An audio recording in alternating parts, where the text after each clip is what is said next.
तो गाइस कैसे हैं आप सब लोग। लेगेसी ऑफ असैसिन किंग के एपिसोड 156 के साथ हाजिर हो। तो लास्ट एपिसोड के एंड पे हमने देखा था कि हमारा हाचिन जो होता है अपने प्लान में कामयाब हो जाता है और ज़ोंगनान पैट्रियार्च को भी किडनैप कर लेता है। तो इस एपिसोड की शुरुआत में हमें हाउस सेक्टर की सीक्रेट केव दिखाते हैं, जहां पर ज़ोंगनान पैट्रियार्च चिल्ला-चिल्लाकर उसे कह रहे थे कमीनों कहीं कि तुम्हारी हिम्मत कैसे हुई जहां पर हमारे पर अटैक करने की, मेरे बाकी के सभी साथी कहां पर है, उन सभी का क्या हुआ। तो इसी के साथ ही हमारा जंग मास्टर उसे बताता है कि तुम्हारे बाकी के सभी साथी मर चुके हैं, इस वक्त तुम सिर्फ और सिर्फ अकेले सर्वाइवर बचे हो, तुम्हारे सेक्टर के जितने लोग भी तुम्हारे साथ आए तो उन सभी को मार दिया गया है। तो ये बात सुनते ही ज़ोंगनान पैट्रियार्च भी काफी हैरान होते हैं। तो हमारा हाजिन उसे कहता है कि शुक्र करो कि तुम अभी तक यहाँ पर जिंदा हो, वरना मैंने यहाँ पर तुम्हें अभी मार दिया होता। तुम्हारे पास से मुझे सिर्फ और सिर्फ एक इन्फॉर्मेशन चाहिए और उसके बाद तुम्हारे साथ जो होगा वो तुम्हारी अपनी मर्जी है कि तुम यहाँ पर जिंदा रहना चाहते हो या नहीं रहना चाहते। तो वो आगे से गालियां से दे रहा होता है और उसे कहता है कि तुम डिमोनिक कल्टिवेटर्स, तुम्हें क्या लगता है कि तुम लोग यहाँ पर एक जंग स्टार्ट करना चाहते हो, क्या तुम उसे हैंडल कर पाओगे। तुम्हारा यंग मास्टर हाजिन उसे कहता है कि तुम्हें क्यों नहीं लगता कि मैं यहाँ पर एक जंग नहीं स्टार्ट कर सकता। अगर यहाँ पर एक जंग स्टार्ट भी हो जाती है तो फिर इसमें हमारा तो बहुत ही कम नुकसान होने वाला है। तो ज़ोंगनान पैट्रियार्च वहां पर खामोश हो जाते हैं। तो इसी के साथ ही हमारा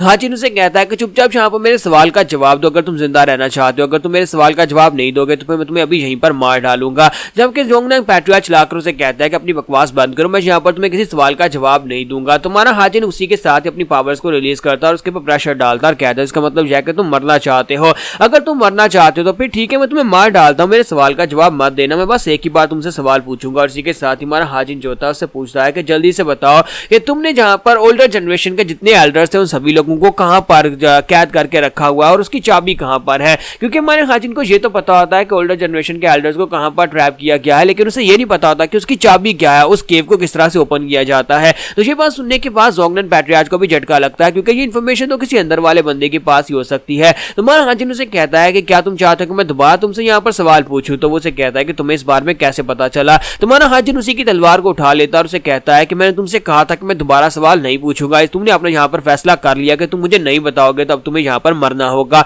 और साथ ही हमारा हाजिन अपनी तलवार को घुमाकर उसके ऊपर एक स्ट्राइक लगाता है। तो वो कहता है मैं बोलता हूँ मैं बताता हूँ वो कहाँ पर है। तो ये बात सुनने के बाद हमारा हाजिन रुक जाता है और कहता है कि अच्छा बताओ कि वो कहाँ पर है, उसकी चाबी कहाँ पर है। तो वो उसे कहता है कि जो तुम्हारे हाथ में तलवार है ये मेरी तलवार, यही उसकी चाबी है, हमने एल्डर्स को जहाँ पर ट्रैप करके रखा हुआ है उस केव की चाबी ये तलवार है। तुम्हारा हाजिन उसकी बात सुनने के बाद कहता है कि तुम्हारा शुक्रिया और साथ ही वो बाहर आ जाता है। डोंगपेन से कहता है क्या काम हुआ। तो वो कहता है हाँ काम हो गया है, मुझे पता चल गया है कि उस केव को किस तरह से ओपन करना है और उसकी चाबी इस वक्त मेरे हाथ में है।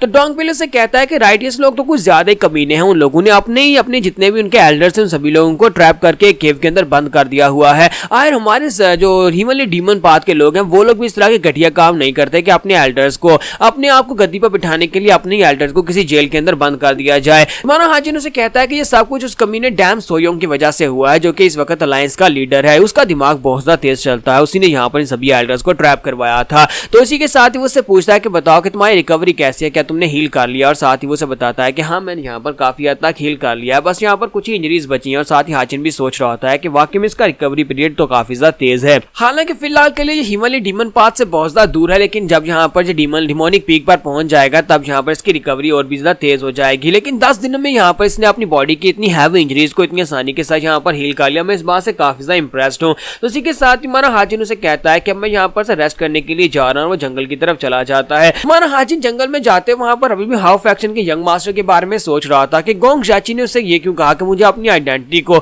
स्टील प्लांट फोर्ट्रेस के मास्टर के सामने रिवील कर देना चाहिए। यहाँ पर इसके पीछे कोई ना कोई तो ऐसी वजह है कि पहले भी यहाँ वो स्टील प्लांट फोर्ट्रेस की यंग मिस्ट्रेस को मरवाना चाहता था, क्योंकि वो यहाँ पर स्टील प्लांट फोर्ट्रेस से शायद किसी किस्म का बदला लेना चाहता है, लेकिन वो यहाँ पर खुद से ये फैसला नहीं ले सकता। इसी वजह से मैसेज वहां पर पीछे हिमालय डीमन के पास भिजवाया, डिमोनिक कल्ट के लीडर के पास, ताकि डीमन गार्ड यहाँ पर फैसला करें और उसे बताए कि उसे आगे क्या करना है। तो जब हमारा हाजिर वहीं पर से आगे की तरफ चलता हुआ जा रहा था, उसे वहां पर बहुत ही कोल्ड एनर्जी महसूस होती है। तो उसे वहां पर सामने मिसरीन दिखाई देती है जो कि प्रैक्टिस कर रही होती है। तो मिसरीन वहां पर काफी अच्छे से प्रैक्टिस कर रही होती है और हमारा हाजिर वहीं पर खड़े होकर उसकी प्रैक्टिस देख रहा होता है। उसकी एनर्जी काफी ज्यादा पावरफुल होती है और उसकी एनर्जी यानी आइस कोल्ड एनर्जी के साथ वो बहुत ही अच्छा अटैक करती है, फिर साथ ही वहीं पर गिर जाती है, क्योंकि वो अपनी टेक्निक से ज्यादा देर तक परफॉर्म नहीं कर पाती, वो बहुत ही जल्दी थक जाती है। तो उसके वहां पर गिरने के बाद वो कहती है कि ये सब कुछ किसी ऐसे कमीने की वजह से जिसने मुझे सिखाया नहीं, काश वो यहाँ पर मुझे अपनी डिसाइपल बना लेता। मैंने यहाँ पर उससे कहा भी था कि मुझे अपनी डिसाइपल बना लो, अगर मुझे अपनी डिसाइपल बना लेता तो मैं इस टेक्निक को भी बेहतर से परफॉर्म कर सकती थी। तुम्हारा हाजिन उसके पीछे खड़ा होता है और उसे कहता है कि मुझे पता है कि तुमने मुझे आते हुए देख लिया और तुम ये सारी बातें मुझे सुना रही हो,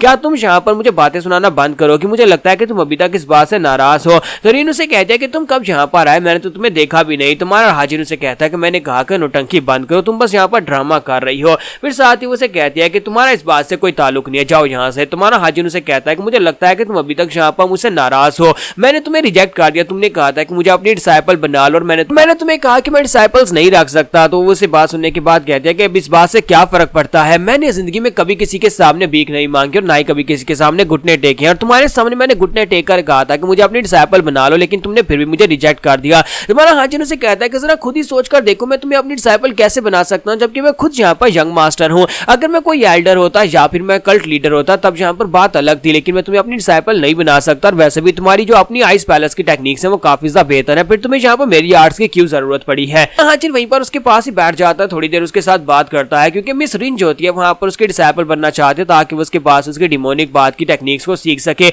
असल में मिस रिंज के पास यहाँ पर उसकी फैमिली के पास एक लेटर आया होता है और उस लेटर में लिखा होता है, उसके डैड ने उसे लिखा होता है कि तुम्हें यंग मास्टर के साथ शादी करनी होगी, जो कि आगे जाकर डिमोनिक गर्ल का लीडर बनने वाला है। तो इसी वजह से यहाँ पर उसके डिसाइपल बनना चाहते हैं और उसके पास से ट्रेनिंग लेना चाहते हैं, क्योंकि कल को यहाँ पर दोनों की शादी हो जाएगी कि दोनों यहाँ पर डिमोनिक पाथ और राइटियस पाथ के लोग अलग अलग ना हों। यहीं पर से मैं नेक्स्ट सीन जो होता है हमें हिवनली डीमन पैलेस का दिखाया जाता है, जहाँ पर मास्टर मुदैम जो होते हैं वो से कह रहे होता है कि सर मैं यहाँ पर से गार्डियन कोड को मूव करवाना चाहता हूँ। तो ये लोग यहाँ पर आपस में कोई डिस्कस कर रहे होते हैं, तो इसी के साथ हिवनली डीमन उसे कहते हैं ठीक है तुम गार्डियन कोड को मूव करवा सकते हो, लेकिन ये काफी ज्यादा डेंजरस हो सकता है, इसी वजह से मैं चाहता हूँ कि तुम अपने साथ पिन्नलाहाल मास्टर को भी अपने साथ लेकर जाओ, उन्हें भी अपने साथ ऐड कर लेना। तो मास्टर मुदैम कहते हैं कि अच्छा ठीक है, जैसा आप कहते हैं बिल्कुल वैसा ही होगा। इसी के साथ दरवाजा खुलता है और हमारे चैनल स्ट्रेटेजिस्ट भागते हुए अंदर आते हैं और कहता है कि मेरे पास एक इमरजेंसी न्यूज है, माय लॉर्ड मेरे पास एक लेटर है। तो वो भागते हुए अंदर आते हैं और साथ ही कहते हैं मास्टर मुदैम तुम भी यहाँ पर हो। तो मास्टर मुदैम कहता है कि जनरल स्ट्रेटेजिस्ट ये क्या तरीका है आप यहाँ पर हिवनली डीमन के सामने आए हो, यहाँ पर आप किस तरह से भागते हुए चलाते हुए आ रहे हैं।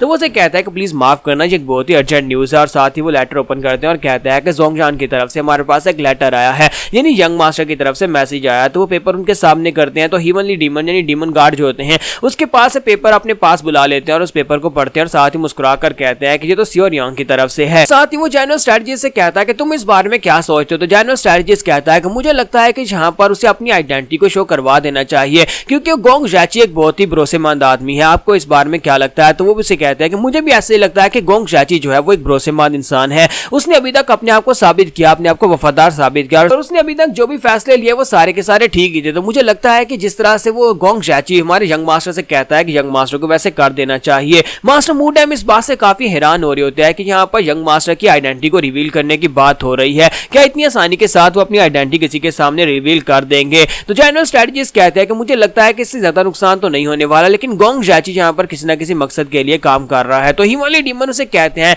मैं यहाँ पर चाहता हूँ कि जिस तरह से गोंग जैची कहता है कि उस तरह से यहाँ पर यंग मास्टर को कह दो कि वो अपनी आइडेंटिटी को स्टील ब्लड फोर्ट्रेस के मास्टर के सामने रिवील कर सकता है। तो डीमन गार्ड उनसे कहते हैं कि तुम्हें अच्छी तरह से पता है कि यंग मास्टर को एक दिन मेरी जगह के ऊपर गद्दी के ऊपर बैठना है और वो यहाँ पर सारी जिंदगी दूसरों के डर से छुपकर तो नहीं रह सकता और उसे दूसरों के सामने आना ही पड़ेगा। और एक और बात, अगर यहाँ पर ये स्टील ब्लड फोर्ट्रेस के लोगों को ये बात पता चल जाती है कि उसकी ट्रू आइडेंटिटी क्या है, तो इसका मतलब यह है कि अगर वो लोग इसके खिलाफ कुछ भी करने की कोशिश करते हैं तो उन्हें यहाँ पर मेरा सामना करना पड़ेगा, उन्हें मेरे गुस्से को फेस करना पड़ेगा, डीमन गार्ड के गुस्से को फेस करना पड़ेगा अगर वो यंग मास्टर के ऊपर हाथ डालते हैं। यहाँ पर हमारी एपिसोड 156 का एंड हो जाता है। तो एपिसोड की एक्सप्लेनेशन अच्छी लगी हो तो कमेंट करके जरूर बताइएगा, वीडियो को लाइक करना मत भूलिएगा। Thank you.